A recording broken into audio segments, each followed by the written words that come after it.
and welcome to the University of Scranton City Council interviews for the May 20th, 2025 primary election.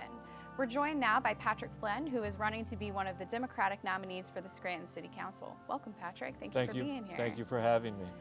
So this year, there will be 3 open seats for Scranton City Council, where members serve 4-year terms. At the end of a 4-year term, what would you like to say you were able to accomplish for the residents of Scranton? Sure. First and foremost, thank you so much for doing this and for having me.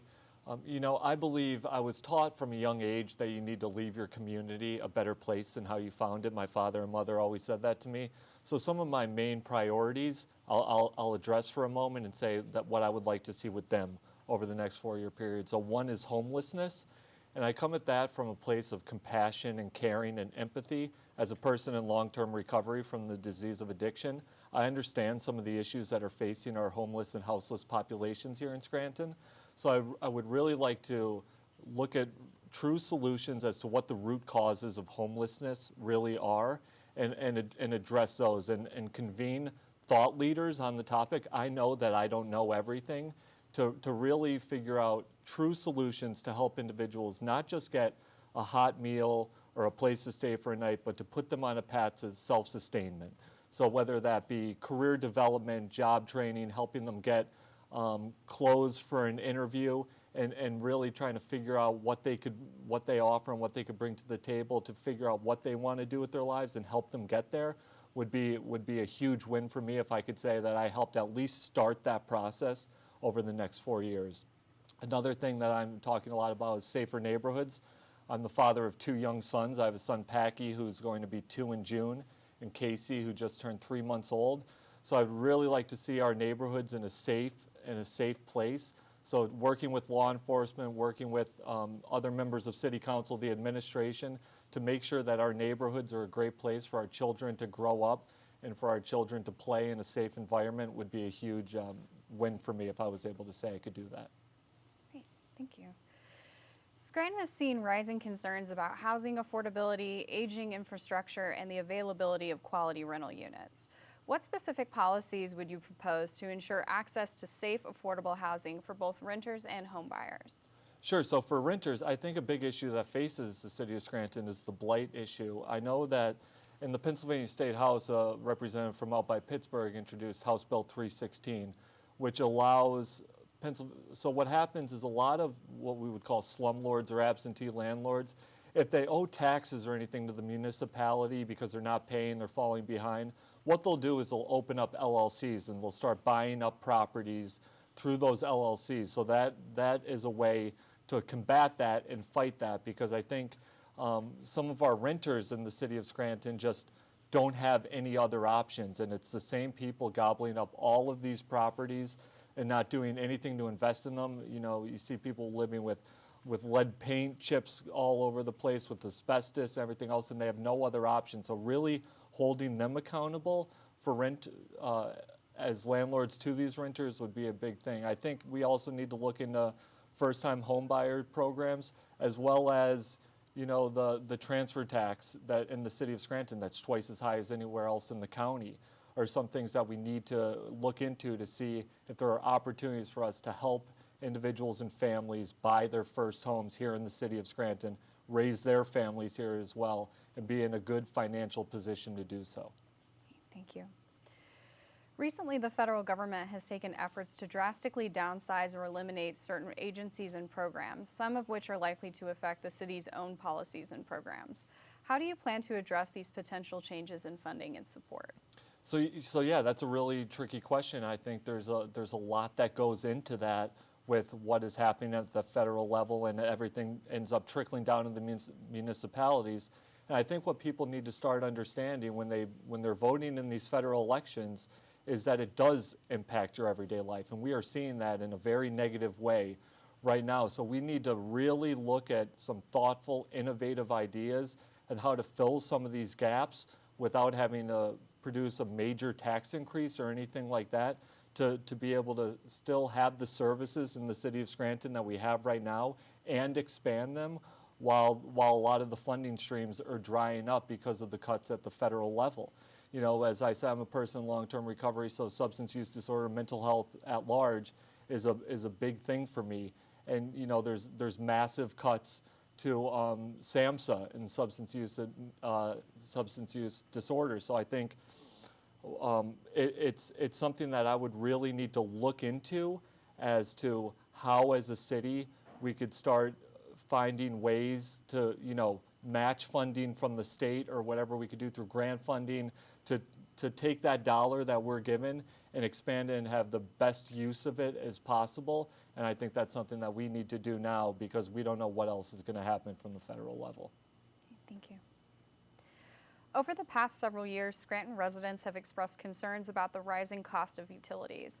This includes this year's UGI proposed rate increase ranging from 7.5 to 11% for natural gas customers. As a member of City Council, how would you address residents' concerns about rising utility costs?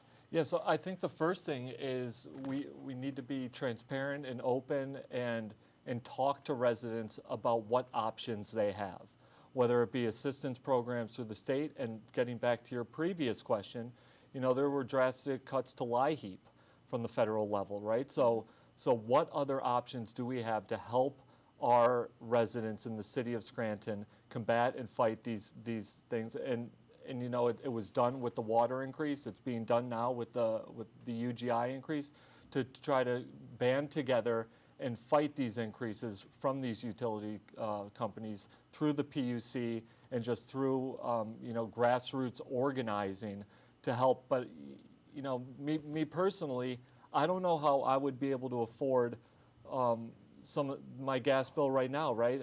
I was just talking to someone. I'm on the plan where they just figure out what you're sort of going to spend over the year and they cut it down by month. Mm-hmm. But 2 months ago, my gas bill in the winter was $1,000 for that month, right? And I only ended up paying a fraction of that because I had to pay it across the whole year. But how do seniors pay that? How do individuals on fixed incomes pay that amount of money? And that's before this increase went into effect, right? Or before it could potentially go into effect. So from the city level, we have to be advocates for our residents, for our neighbors, for our elderly, those on fixed incomes, and help them get through these situations with any way we possibly can. Thank you. As Scranton continues to grow and change, zoning policies play a key role in shaping the city's future. How would you approach updating the city's zoning code to support goals like economic development, housing availability, and neighborhood character, while ensuring that community voices are still part of the process? Yeah, I think that's another good question. I know within the past couple of years there was talk about like how high structures could be from 100 feet to 45 feet, and just keeping our neighborhood characters how they are and how the neighborhoods would like them. I think neighborhood input on something like this is paramount through the neighborhood associations, through talking with the residents living there. I don't necessarily want to see a commercial building next to a rental property next to a home, single family home, right? Or having some sort of zones for commercial zones and all those different things that could happen. But I think we need to stay on top of and listen to the residents about what zoning needs or what zoning changes they would like to see and those that they wouldn't like to see.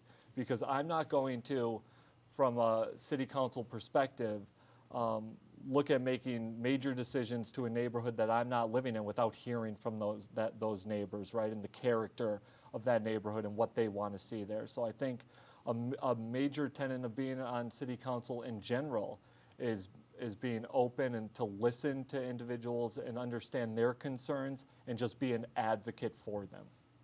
Thank you. Much of Scranton's infrastructure, from roads and sidewalks to water and sewer systems, is aging and in need of repair.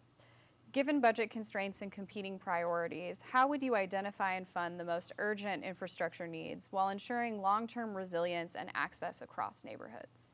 Yeah, I think, we all know infrastructure improvements are very expensive, right? So I think we need to really sit down from an administration standpoint, a city council standpoint, some of the utility companies, as well as some of the contractors that bid out for this work, to really figure out where the most dire needs are in our infrastructure right now and sort of set up a game plan for that. But we need to do it in not only an efficient but an effective way.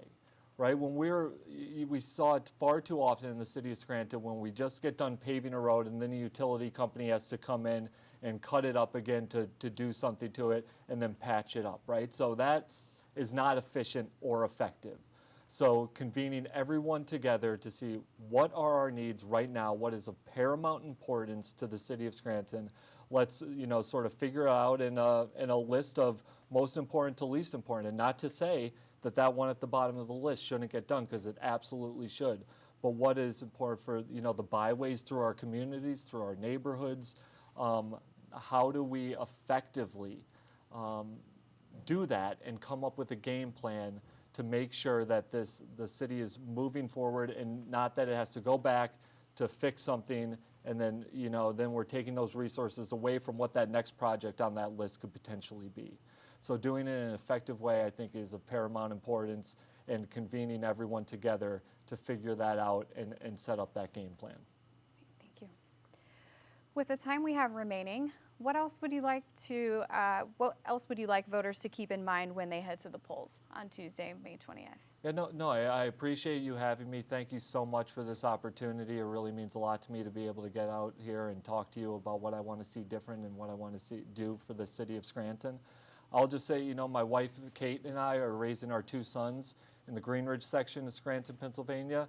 We actually bought the house that I grew up in after it was out of my family for 10 years. So, we have two children under the age of 2 living in Scranton. We just bought our first home in the city. We are invested in the future of the city of Scranton. And as I was looking at what was happening in the city and some of the things that I want to see change, like homelessness, as I discussed earlier, I decided, I could sit here and I could think about it, or I could get in the game and be the change that I want to see in the city of Scranton. I do that every day in my work. I'm a co-founder and head of external affairs at Manifesto Health, and we help individuals from labor unions who have just gotten out of treatment, rehabilitation for substance use or mental health issues, on a one-on-one basis for peer support to help them not only realize but meet their full potential as individuals. And that's exactly what I want to do with the city of Scranton, make it not only realize but meet its full potential as a city, because I am invested in the future of this city. I was born and raised here. I still live here. I am raising my family here, and I want to see Scranton be the best city it possibly can. I could sit and I could get grouchy about some of the issues I see and talk to my friends about them, or I could put myself out there, get in the game, and really try to make lasting change in the city of Scranton, and as I started, leave my community a better place than how I found it. So I would ask you on May 20th to consider voting for Patrick Flynn for Scranton City Council. Patrick, thank you again for joining us. Again, Patrick Flynn is running to be one of the Democratic nominees for Scranton City Council. Please remember to vote on Tuesday, May 20th.